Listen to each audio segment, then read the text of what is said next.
নমস্কার বন্ধুরা, আজ আমি শেয়ার করব গাঠি কচুর নতুন একটি রেসিপি। এইভাবে যদি আপনারা একবার বানিয়ে খান, বারবার কিন্তু এভাবেই বানাবেন, এতটাই টেস্টি হয় খেতে। যারা গাঠি কচু একদমই পছন্দ করে না তারাও কিন্তু চেয়ে চেয়ে খাবে। আর বানানোর পদ্ধতিও কিন্তু একদম সহজ ও সাধারণ। আশা করছি আপনাদের ভীষণ ভালো লাগবে। চলুন তাহলে দেখে নেওয়া যাক। তো প্রথমেই এখানে নিয়েছি গাঠি কচু। প্রথমেই কচুটাকে ভালো করে ধুয়ে পরিষ্কার করে নিয়ে তারপর খোসাটা ছাড়িয়ে নেব।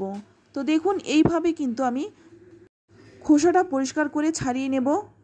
তো এইভাবে কিন্তু সবগুলো কচুর খোসাটা ছাড়িয়ে তারপর কিন্তু ভালো করে ধুয়ে নিয়েছি।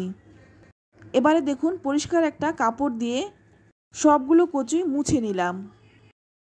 তারপর বড় বড় কচুগুলো কেটে নিচ্ছি। তো এখানে আপনাদের একটা টিপস শেয়ার করছি। কচু কিন্তু এই গাঠি কচু কিন্তু সবসময় গোল দেখে কিনবেন। একটু লম্বা হলে কিন্তু সেটা সেদ্ধ হতে অনেকটা সময় লাগে। যেটা একটু গোল সেটা কিন্তু সেদ্ধ হতে একটু কম সময় লাগে, তাই গোল দেখে সবসময় কিনবেন। তো যেগুলো কচু একটু বড় সেগুলো আমি কেটে নিলাম। তো ছোটগুলো কিন্তু আমি কাটিনি। এবারে এখানে আমি অন্য একটা বড় পাত্রে কচুটা নিয়ে নেব। অন্য পাত্রে নিয়ে নেওয়ার পর এখানে দিয়ে দিচ্ছি 1 চামচ হলুদ গুঁড়ো, আর দিয়ে দিচ্ছি এখানে 1 চামচ কাশ্মীরি লঙ্কার গুঁড়ো। এটা শুধু কালারের জন্য দিয়েছি। এবার দিয়ে দেব 2 চামচ বেসন। এখানে আমি ছোট চামচের 2 চামচ বেসন নিয়েছি, আপনারা কিন্তু বড় চামচের 1 চামচ নিতে পারেন। এবার এখানে দিয়ে দিচ্ছি স্বাদ মতো লবণ। তারপর সমস্ত কিছু দিয়ে খুব ভালো করে মেখে নেব, যাতে সবগুলো গাঠি কচুর গায়ে খুব ভালো করে কোটিংটা হয়ে যায়। তাই খুব ভালো করে কিন্তু এটা মেখে নিতে হবে।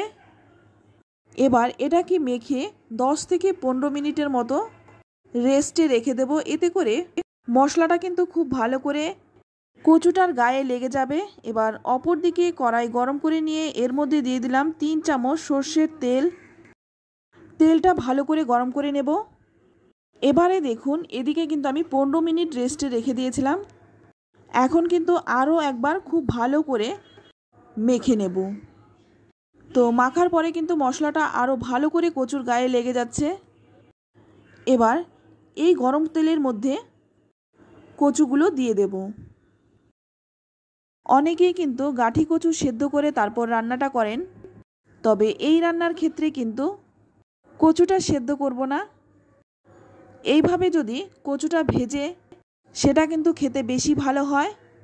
হয়তো ভাবছেন কচুটা সেদ্ধ হবে কি না, কচু কিন্তু খুব ভালো করে সেদ্ধ হয়ে যাবে। প্রথমে কিন্তু 2-3 মিনিট সময় নিয়ে কচুটা আগে ভেজে নেব। একটু লালচে রং হলে তারপরে একটা ঢাকা দিয়ে আবারও ভাজবো।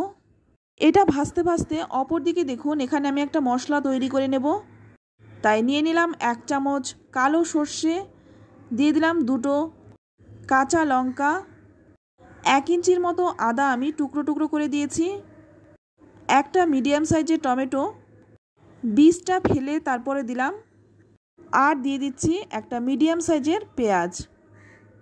যদি নিরামিষভাবে করতে চান সেক্ষেত্রে পেঁয়াজটা বাদ দিয়ে দেবেন। তারপর মিহি একটা পেস্ট বানিয়ে নেব।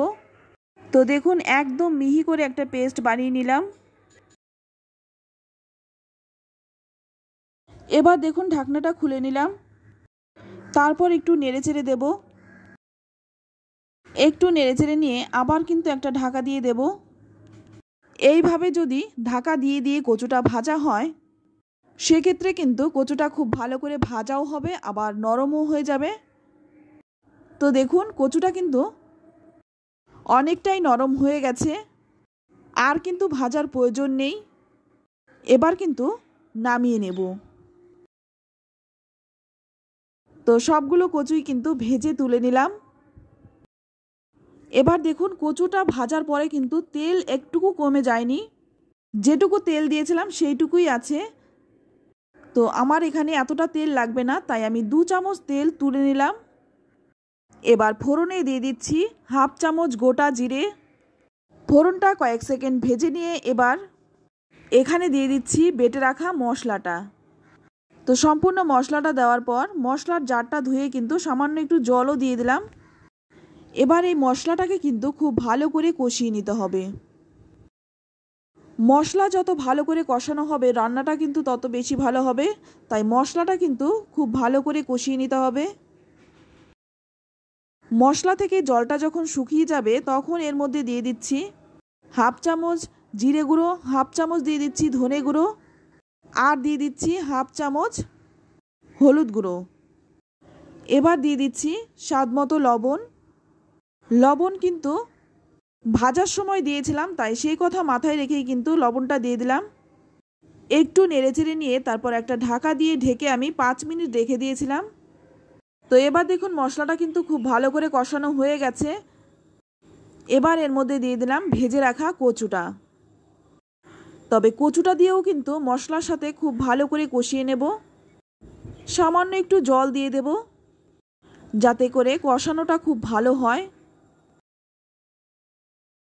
জলটা দিয়েও কিন্তু 3-4 মিনিট একটু ভালো করে কষিয়ে নেব। এবার গ্যাসের আঁচটা একটু কমিয়ে দিয়ে তারপর একটা ঢাকনা দিয়ে ঢেকে আবারও 5 মিনিট রেখে দেব। তো 5 মিনিট পর দেখুন মশলা থেকে কিন্তু তেলও ছেড়ে দিয়েছে, আর কষানোটা যে খুব ভালো করে হয়ে গেছে সেটা কিন্তু দেখে বোঝাই যাচ্ছে। যত কষানো হবে খেতে কিন্তু ততটাই টেস্টি হয়। তো দেখুন কচুটা কিন্তু আগের থেকে আরও অনেকটাই নরম হয়ে গেছে। এবার এখানে দিয়ে দিচ্ছি জল। তো আমি এখানে 1 গ্লাস জল দিয়ে দিলাম। যদি আপনারা একটু পাতলা খেতে চান সেক্ষেত্রে কিন্তু আর একটু জল দিয়ে দেবেন। তো আমি এখানে একটু শুকনো শুকনো করব, তাই এই পরিমাণে জলটা দিয়ে দিলাম। তারপর ভালো করে নেড়েচেড়ে মিশিয়ে নিয়ে গ্যাসের আঁচ লো টু মিডিয়ামে রেখে আবারও 10 মিনিট ঢেকে রেখে দেব। 10 মিনিট পর দেখুন ঢাকনাটা খুলে নিলাম, আর রান্নাটা কিন্তু একদম হয়েই গেছে। তো ভালো করে একটু মিশিয়ে নেব। গরম গরম ভাতের সাথে খেতে এটা ভীষণ ভালো লাগে। তো আপনারা কিন্তু রুটির সাথেও সার্ভ করতে পারেন। তো আমি দেখিয়ে দিচ্ছি কতটা নরম হয়েছে। তো দেখুন কতটা নরম হয়েছে, আর এটা কিন্তু খেতেও ভীষণ ভালো হয়। যারা এই গাঠি কচু খেতে পছন্দ করে না তারাও কিন্তু চেয়ে চেয়ে খাবে। তো এখানে দেখুন আমি সামান্য একটু চিনি দিয়ে দিচ্ছি। তো আপনারা চাইলে কিন্তু চিনিটা স্কিপ করতে পারেন, তবে চিনিটা দিলে মিষ্টি হবে না, শুধুমাত্র স্বাদটা ব্যালেন্স হবে। একটু নেড়েচেড়ে মিশিয়ে নিয়ে তারপর একটা ঢাকনা দিয়ে ঢেকে 10 মিনিট রেস্টে রেখে দেব। 10 মিনিট পর দেখুন ঢাকনাটা খুলে নিলাম। তবে নামানোর আগে কিন্তু একটু ধনেপাতা দিতে পারেন। তো আমি এখানে ধনেপাতাটা দিলাম না। তো দেখুন নামিয়ে নিলাম। এটা খেতে ভীষণই ভালো হয়। গরম গরম এক থালা ভাত শুধু এই দিয়েই খাওয়া হয়ে যায়। রেসিপিটি কেমন লাগলো অবশ্যই কমেন্টে জানাবেন। ভালো লাগলে লাইক, কমেন্ট, শেয়ার করবেন। আর আমার চ্যানেলে নতুন বন্ধু হয়ে থাকলে চ্যানেলটা সাবস্ক্রাইব করে নেওয়ার অনুরোধ রইল। রান্নাটা যদি আপনাদের ভালো লেগে থাকে আত্মীয় স্বজন বন্ধু বান্ধবের সাথে শেয়ার করে দেবেন। তো আজ এই পর্যন্ত, আবারও নিয়ে আসবো অন্য কোনো নতুন রেসিপি। সকলেই ভালো থাকবেন, সুস্থ থাকবেন। ধন্যবাদ।